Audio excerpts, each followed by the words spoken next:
If I could tell myself now something to go forward to do something, it'd be that. If I could send a message back to myself.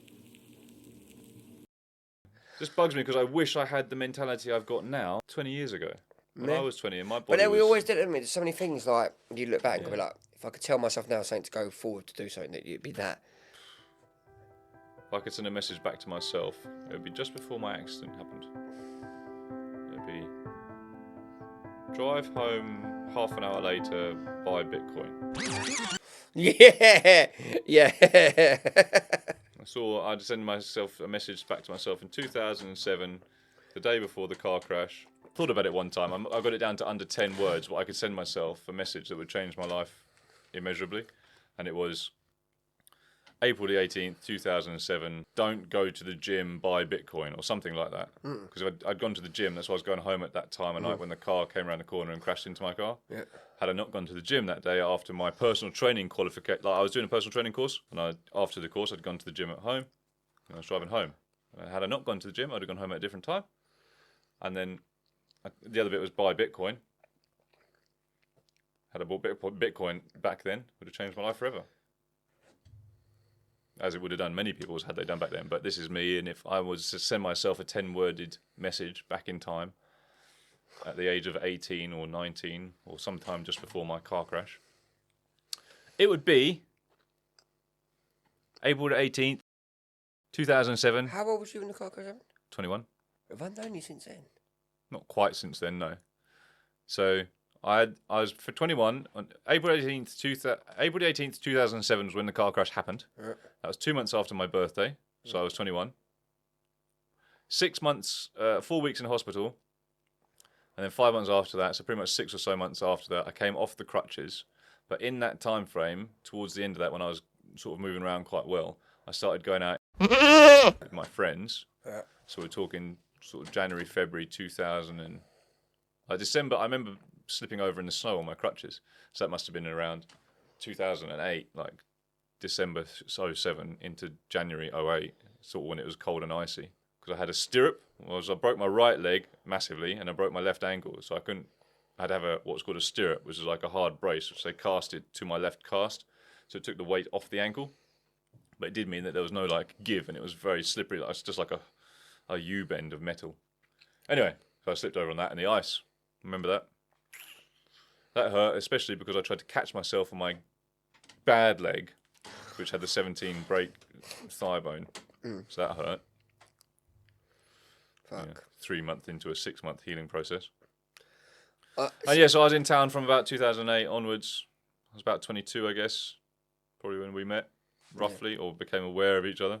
talk about this ice and snow. Do you know where London used to be? Opposite the David Lloyd Gym, there's a little path bit that walks across from opposite it. You know, by the courts. What? About the snow. We're talking about snow. Snow, Falling yes. over. Right. Yeah, opposite David Lloyd's. Oh, it's not there anymore. Opposite Lock Meadow. Yeah, and there's a And little right, opening. We walk okay. in, right? Yeah, It's a yeah, little yeah. slant.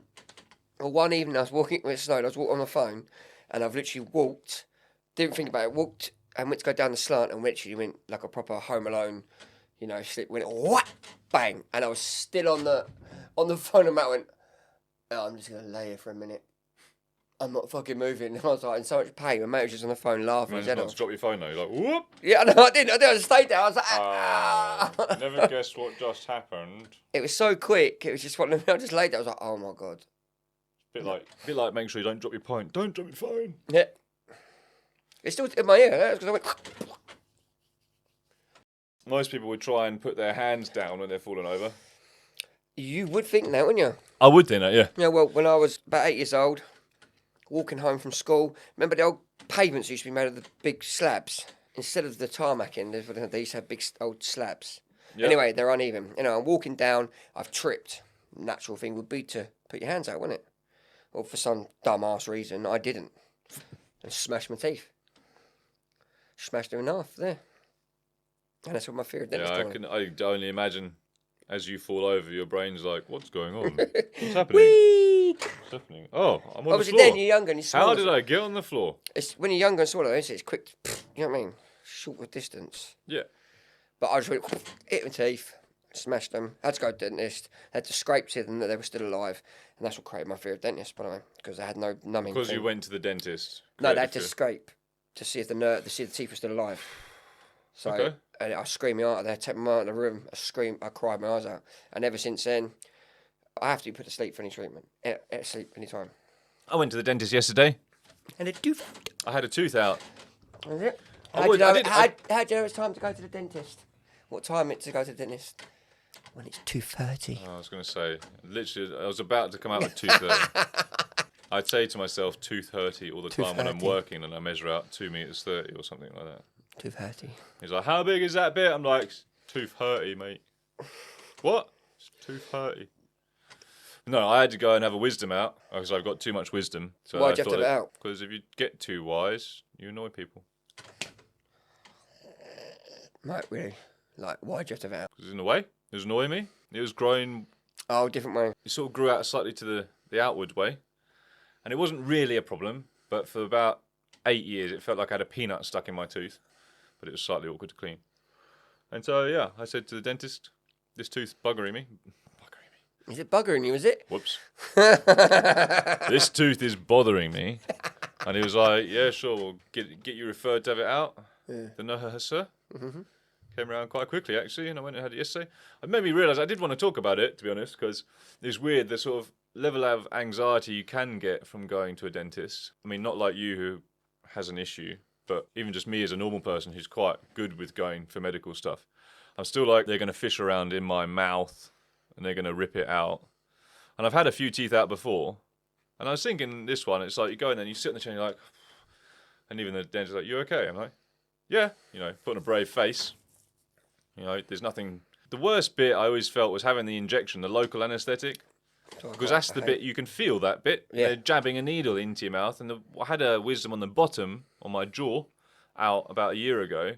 That one was actually half, so it was like biting on the gum. Yeah, when that lady dentist injected me, she did about 6 injections. And I felt every single one like I was trying to escape into the chair. Like, I was like, I've got nowhere to go. I'm just trying to get as far away from this injection as possible. But the chair's like that, sort of pushing you back into it. Yeah. Obviously, you can't get anywhere. And then she takes it, and done. So that's the only bit that I go, I'm going to hate this, but I've got to take. Anyway, this lady dentist, who was the tooth ripper, for one, I felt kind of rushed into it because they called me in, and they were like, "Sit down now." Pretty much, sit down, like, allergies, are you on any medication, do you drink, smoke, all this? And now I just say no to everything because I'm that kind of brilliant. And she was like, "Yeah, here you go with the injection." I was like, I thought we'd have a bit of time to talk about this for a minute. Anyway, so she jubbed it in, but only 2 injections, and I didn't really feel them go in. So I'm guessing it's like all injections. You know when they say sharp scratch when they put in a cannula in? Sometimes you feel it, sometimes you don't. Cannulas I'm absolutely fine with. I've had hundreds of those. But yeah, she poked my gum. I felt a little bit, but I didn't really feel it as much as the one. Yeah, and she goes, "Can you feel that?" I'm like, "No, I guess not." And she goes in with the fucking tang, tang, tang, tang, tang, tang, tang. You're done. Goodbye. Huh? I've never been awake for a tooth extraction, so I don't even know how they do it. Literally it took less than a minute. The one I had here took 45 minutes. I was in and out of my appointment in under 10 minutes. I did not feel a thing. It's a bit sore now. No, the last one I had done, I have to go. It's called a conscious sedation. Yeah, so basically they put you under, but you're still conscious, but you don't remember it. Okay. They can't fully put you out anymore. Dentists aren't allowed to put you fully under. You can't. You have to. It's called a conscious sedation now. A conscious sedation. Yep. Okay. So you're awake but you just don't feel it. You obviously inject it still and stuff. Yeah. But I have to have that. That's how I have to be treated. When you think, because I flipped out the last time I tried doing it, I flipped out at the dentist. Interesting. That's what I wanted to say, because you can do a good service to the world and say, yes, even I, as a knowledgeable, confident person, some procedures, there is a slight feeling of trepidation, I'll call it anxiety. I think it's a sensible amount of concern. You're going in to have someone pull bits of your body out.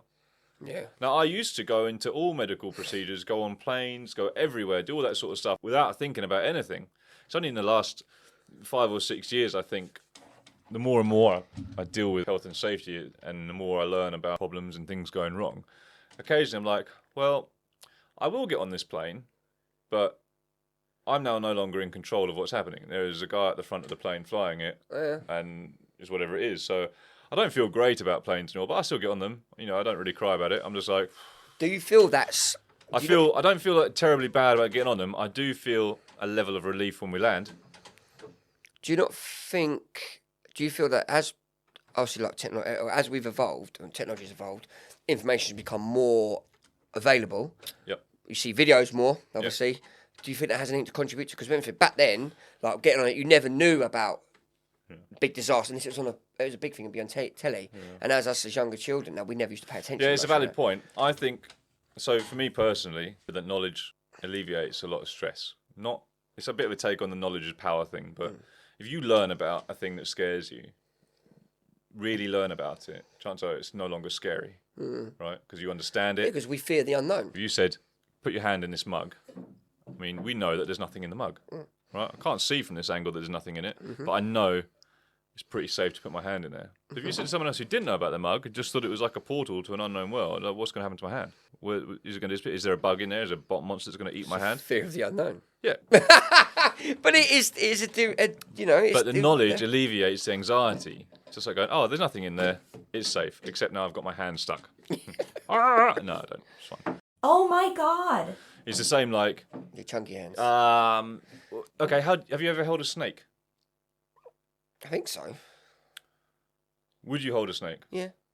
So you've got no issue with snakes? No. Right, some people do have issues with snakes. I know they, yeah. And they think that they're wet, slimy, horrible creatures, but actually they're quite dry. Yep. They're smooth. Their scales are quite smooth feeling, but they're not horrible and slimy, and they're just what they are. I guess I don't have any particular desire to hold any spiders. Not really bothered by spiders. But I'm sure if a spider was on there and he just tip-tapped around my hand, I'd be like, yeah, okay. I'm not too keen on the things in Australia. Them hunt spiders, they can jump. The tarantula is the one, isn't it? They always say, oh, hold this tarantula. No, I have no desire to do that. I don't think anyone does really. No, but some people just like spiders. I know, they do. They have them take. And big tarantulas, they're furry, so I guess if you touched one, he'd probably. You've got to be careful though, because there are some that when they're threatened, they release their hairs. People often give them to children to hold to get over fears of spiders. Yeah. But I imagine because he's furry, if you stroked him, it might feel like any other furry animal with a bit of coarse fur. I don't know. I haven't held one. But then I have no real desire to hold a tarantula. I grew up being scared, unquote, of spiders, but my adult self is not scared of spiders. I have no desire to have them in my hair or crawling on my shoulders, obviously. And if there's a spider, there's one over there on the floor. He's dead now. I didn't realise he was there until I stood on him, and I did feel him underneath my shoe. He was quite large. Oh, right. Wolf spider. A house spider. Quite big. The little things come off it. Yeah, little toothy things. They're called wolf spiders. Yeah, I think there's some that are a wolf spider and some that are like the common house. I don't know if there's a difference. I can't remember. The common house spider, but no, wolf spiders are normally they have that little thing that come off. He's on the floor. If you want to have a look, it's quite large. I mean, he might have been kicked around a bit by now. Why are you flicking it? I'm trying to see what kind of spider it is. Why would you touch it? It won't kill me, is it? No, but it's just a dirty spider. You've got dirty spider on your finger. Do you bite your nails? Yeah, but I don't go and touch spiders and then bite my nails. Alright, fun fact, there are more germs underneath your fingernails than it is licking a toilet. Yeah, but before I next, not bite my fingernails, but groom my fingernails with my teeth, I will wash my hands. I'm just saying I love late if you completely wash your hands and you do it and you suddenly just think, Matt,